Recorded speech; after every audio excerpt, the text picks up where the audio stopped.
जय हिंद फ्रेंड, मैं कपिल शर्मा, आपका दोस्त, आपके अपने चैनल जॉब प्रॉमिस के ऊपर। और जब मैं इस वीडियो को शूट कर रहा हूं तो रिज़ल्ट आपका आ चुका है जीएसटी 2023 का। और इस रिज़ल्ट के बाद जो 1 मार्च को आया था, दो कैटेगरी हो गई है कैंडिडेट्स की। एक कैटेगरी जिन्होंने क्वालिफाई किया है, उन सभी को शुभकामनाएं। और एक कैटेगरी उनकी जो किसी भी कारण से इस बार सेलेक्ट होने से रह गए हैं, तो उनके लिए हार्ड लक। लेकिन एक नई शुरुआत करने का ऑलरेडी उन्होंने शुरुआत कर दी होगी, और नहीं की है तो उनको वापस से रीस्टार्ट कर देना चाहिए, एक नई शुरुआत कर देनी चाहिए। मेरा ये वीडियो उन सभी के लिए है कि जिन कैंडिडेट्स किसी भी वजह से ये एग्ज़ाम क्वालिफाई नहीं कर पाए हैं। और इसमें मैं ये बात करूँगा कि आगे क्या, व्हाट नेक्स्ट, आप क्या कर सकते हैं और आपको क्या करना चाहिए, क्या स्ट्रेटेजी आपको फॉलो करनी चाहिए। तो सबसे पहली बात तो ये है कि जो बीत गया सो बात गई। आप उस बात को लेके आगे नहीं बढ़ पाएंगे कि आपका सिलेक्शन नहीं हुआ है। लेकिन जो एक कारण हैं, जिन कारणों से नहीं हुआ, आपको आत्ममंथन करने की आवश्यकता है। कहीं ना कहीं के ऊपर आपके जो स्कोर है प्री का, उस स्कोर को एक बार वापस आपको देखने की आवश्यकता है कि जो जब आपने पेपर दिया था तो आप कितना बेटर और कर सकते थे। आपके आंसर की आपके पास में आंसर शीट होगी, आपने कैसा परफॉर्म किया था, और उस परफॉर्मेंस के बेस के ऊपर जो भी आपके वीकर पोर्शंस थे प्री में, आपके जो वीकर पोर्शंस थे, उन पोर्शंस की आप लिस्ट बनाएं और उन पोर्शंस के ऊपर एक एक करके काम करें। आप उसमें यूट्यूब वीडियो की सहायता ले सकते हैं, किताबों की सहायता ले सकते हैं। और यूट्यूब वीडियो में भी इनकेस आपको देखना है तो आप टॉपिक वाइज अपनी प्रिपरेशन करें, ना कि टीचर वाइज। क्योंकि हो सकता है एक टीचर है वो सभी जो टॉपिक्स हैं उनको सही से ना करा पा रहे हों। सो जिन टॉपिक के ऊपर आपको कमांड नहीं है, उनको कमांड करने के लिए आपको टॉपिक वाइज पढ़ाई करने की आवश्यकता है। ये हुई प्री की बात। और इसमें आप टेक्स्ट बुक का भी सहारा ले सकते हैं, जहाँ पे आप अपना वापस उस पेपर को देख सकते हैं कि उसमें आपकी क्या कमियां रही थी, क्या एनालिसिस था, और आपको कहाँ सुधार करने की आवश्यकता है। वो कैब के ऊपर है, या कॉमन एरर्स में है, डायरेक्ट इनडायरेक्ट पे है, या हिंदी में अशुद्धियों के ऊपर है, या इंग्लिश में पैराजम्बल के ऊपर है, क्लोज टेस्ट के ऊपर है। तो अपनी जो आपको फोकस है उन कमियों के ऊपर रखना है। जो चीज़ आपको आती है उसके ऊपर इस वक्त आप नहीं भी रखेंगे, और वापस ओनली उसके ऊपर थोड़ा सा ध्यान रखें। लेकिन अधिकतर जो आपका फोकस है वो उन चीज़ों के ऊपर होना चाहिए जिन्होंने आपको स्कोर नहीं करने दिया पेपर 1 में। ये बिल्कुल ओपन रूल था इस बार कि more you score better the chances. हालांकि ऐसा भी हुआ है कि कुछ कैंडिडेट्स हैं जिनके 170 या उसके आसपास 166, 170, 171 तक स्कोर करने के बाद भी सिलेक्शन नहीं हुए।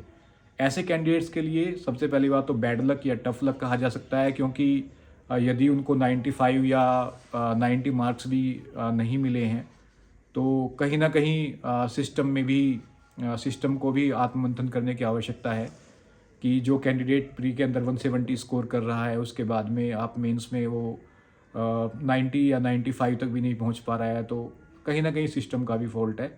लेकिन उसके ऊपर हम यहाँ से तो कुछ नहीं कर सकते हैं। जो हमारी अपनी कमियाँ हैं उनको हम सुधारने का कार्य कर सकते हैं। होपफुली इस वीक में, जो कमिंग वीक है आपका, इसमें आपकी जो आंसर की है, यानी कि जो नोट आंसर की, जो आपका स्कोर है पेपर 2 का, वो आपके सामने आ जाएगा।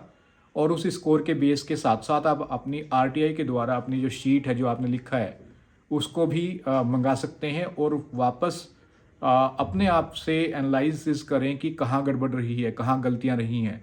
क्योंकि जब हम एग्ज़ाम में लिखते हैं तो हो सकता है कि हमने कुछ ऐसी गलतियाँ की हों जो हम उस वक्त ना देख पाए हों, ना चेक कर पाए हों। लेकिन अभी वो वक्त रहेगा जब आप ध्यान से अपनी कॉपी को देखें, वहाँ पे देखें ट्रांसलेशन में गलती रही हैं, या आपके जो ऐसे है वहाँ पे गलतियाँ रही हैं, आपको कितना स्कोर मिला है। कहीं ऐसा तो नहीं कि आपके सिग्नेचर छूट गए थे जिसकी वजह से आपकी कॉपी ही इवेलुएट नहीं हुई। ये सब चीज़ें हैं, इनके ऊपर आप ध्यान दें। या हैंड राइटिंग वाला इशू है, या मात्राओं की गलतियाँ हैं, वर्तनी की गलतियाँ हैं, क्या मतलब कारण क्या रहा, वो आपको खोज के निकालना है। जो भी कारण है धीरे धीरे पेपर 2 के हिसाब से आप उन पे तैयारी करें। तो ये भी आपको स्ट्रेटेजी अपनानी होगी। इसके बाद आप जो कर सकते हैं वो ये है कि अभी से ही, क्योंकि बहुत ज़्यादा समय नहीं है, जो 2024 का नोटिफिकेशन है वो लाइकली जुलाई में आ जाएगा जीएसटी 2024 के लिए। और उस के बाद जब तक नोटिफिकेशन आता है तब तक आपके पास में अपनी जो सेटअप है, अपनी जो प्रिपरेशन है उसको सेट करने का समय है। उसके बाद नोटिफिकेशन आने के बाद में तो बस फिर तो फॉर्मेलिटीज़ हो जाती हैं कि पेपर 1 के लिए 2 महीने बचे हैं या पेपर 2 के लिए उसके बाद फिर अनदर 1.5 मंथ। सो नोटिफिकेशन आने से पहले आपकी प्रिपरेशन इतनी ज़्यादा हो जानी चाहिए कि जहाँ आज आप खड़े हैं, यदि आपके प्री में 150 स्कोर हो रहा है तो फिर आपका प्री में 175 तक स्कोर पहुँचना चाहिए। तो इन सब चीज़ों के ऊपर आपको काम करना है और उस काम करने से पहले आपको अपने ऊपर भरोसा रखना है कि यदि आप अपने ऊपर भरोसा नहीं रखेंगे तो आपके ऊपर कोई दूसरा भरोसा नहीं रखेगा। और इन सब चीज़ों को छोड़ के मेरा फर्स्ट चांस था, सेकंड चांस था, थर्ड चांस था, फोर्थ चांस था, XYZ, उन सब चीज़ों को आप साइड छोड़ दें। जो हो गया उसको आप वापस लेकर नहीं आ सकते हैं, लेकिन जो आने वाला भविष्य है, पुरानी बातों को सोचकर उसमें भी आप अड़ंगे लगा सकते हैं, उसमें भी कठिनाई लेके आ सकते हैं। अभी तक बात यह है कि आपको ये सोचना है कि आप एक फ्रेशर हैं, एक आपके पास में फ्रेश अटैम्प्ट है और उसमें आप अपनी जो कमियां हैं उनको काम करके उन पे सुधार करके फिर आप आगे बढ़ सकते हैं। तो सबसे पहले बिलीविंग इन योर सेल्फ, अपने आप में भरोसा रखें। दूसरा, अपनी कमियों से सीखें। दोषारोपण करने से या सिस्टम के ऊपर उंगली उठाने से आप लिखें, आप ईमेल लिखें या जो भी आप RTI के थ्रू जानना चाहते हैं कि आपकी कॉपी चेक हुई है, कैसी चेक हुई है, कहाँ चेक हुई है, आप करना चाहते हैं कर सकते हैं। लेकिन सबसे ज़्यादा जो सुधार की आवश्यकता होती है वो स्वयं में भी होती है।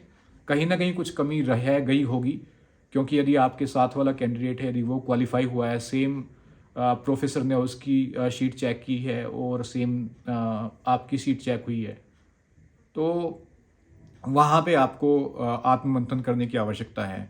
सारी चीज़ों को आप लेके चलें, प्री को प्री के हिसाब से, मेंस को मेंस के हिसाब से, मेंस में एसेज को, ट्रांसलेशन को अलग अलग सेग्रीगेट करें। बहुत सारे कैंडिडेट्स से जब पेपर 2 हुआ था उन्होंने कहा था कि पेपर 2 बहुत आसान था, स्पेशली एसेज तो आसान थे कि ट्रांसलेशन भी बहुत आसान था, लेकिन वो आसान नहीं था। बहुत पूरा का पूरा पैराग्राफ पैसिव वॉइस में बन रहा था। कई बार हम आसान सोच के गलतियाँ कर बैठते हैं। तो आप इवेलुएट करें, एक एक सेंटेंस को उठा के देखिए कहाँ पे गलती हुई है। ये आपको कार्य करने की आवश्यकता है और बिल्कुल भी डिमोरलाइज ना हो। This is not the end of the world. जो लोग सेलेक्ट भी हुए हैं, यदि आप देखेंगे उनके पास भी पीछे का जो संघर्ष है वो 6 साल, 7 साल, 8 साल, 10 साल वो बैकग्राउंड स्ट्रगल रहा है। मैं ये नहीं कह रहा हूँ कि आपने स्ट्रगल नहीं किया है या आप उस श्रेणी में नहीं आ सकते थे। थोड़ा सा लक मैटर करता है। यदि लक थोड़ा सा इधर होता था आप लाइन के इस पार होते, लेकिन अनफॉर्चुनेटली अभी आप लाइन क्रॉस नहीं कर पाए हैं, फिनिशिंग लाइन आप क्रॉस नहीं कर पाए हैं। सो वापस रीसेट, रीस्टार्ट।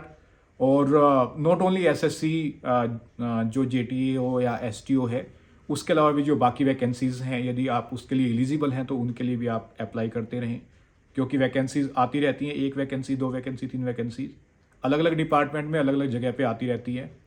सो जहाँ पे ट्रांसलेशन वाली पोस्ट्स हैं और आप एलिजिबल हैं, अपने आप को एलिजिबल पाते हैं, SO राजभाषा है जो बैंकों में होता है, या अलग अलग IITs में वैकेंसीज होती हैं, तो आप एम्प्लॉयमेंट न्यूज़ के हिसाब से, ऑनलाइन भी आता है, आपको टेलीग्राम ग्रुप के ऊपर मिल जाता है, ऑफलाइन भी यदि आपके पास में है तो नथिंग लाइक दैट। क्योंकि यदि आप ऑफलाइन एम्प्लॉयमेंट न्यूज़ लेते हैं तो वहाँ पे आपका जो SC वाला पोर्शन है वो भी काफ़ी स्ट्रॉन्ग होता है, क्योंकि वो पहले 2 पेज और आखिर का जो पेज होता है वहाँ पे आपको करंट अफेयर्स भी मिल जाता है, आपको एसेज भी रेडीमेड मिल जाते हैं और देश दुनिया में क्या चल रहा है वो भी पता चल जाता है।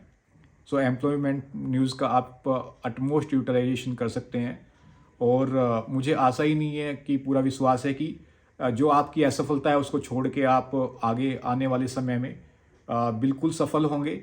और अपने ऊपर भरोसा रखें। जितना आप अपने ऊपर भरोसा रखेंगे, आप आत्ममंथन करेंगे, अपने अंदर देखेंगे, उतने ही आपके जो चांसेस हैं वो सिलेक्शन के हो जाएंगे। सो इस उम्मीद के साथ कि आप जल्दी से जल्दी आपका नाम भी उस लिस्ट में होगा और आप कर पाएंगे। आप भरोसा रखें, आप कर पाएंगे। गिव अप नहीं करना है, कोई भी चीज़ है आप गिव अप नहीं करना है। स्पेशली गर्ल्स कैंडिडेट होती है, उनके साथ में और भी इश्यूज होते हैं, जो सामाजिक इशू होते हैं, पारिवारिक इशू होते हैं, लेकिन आपको उन सबको ओवरकम करना है। आप बहुत क्लोज हैं। कोई भी असफलता होती है, यदि आपने इस बार 90 स्कोर किया है तो अगली बार वो 100 भी होगा या 130 भी होगा, लेकिन वो तब होगा यदि आप अपने ऊपर भरोसा रखेंगे, गिव अप नहीं करेंगे।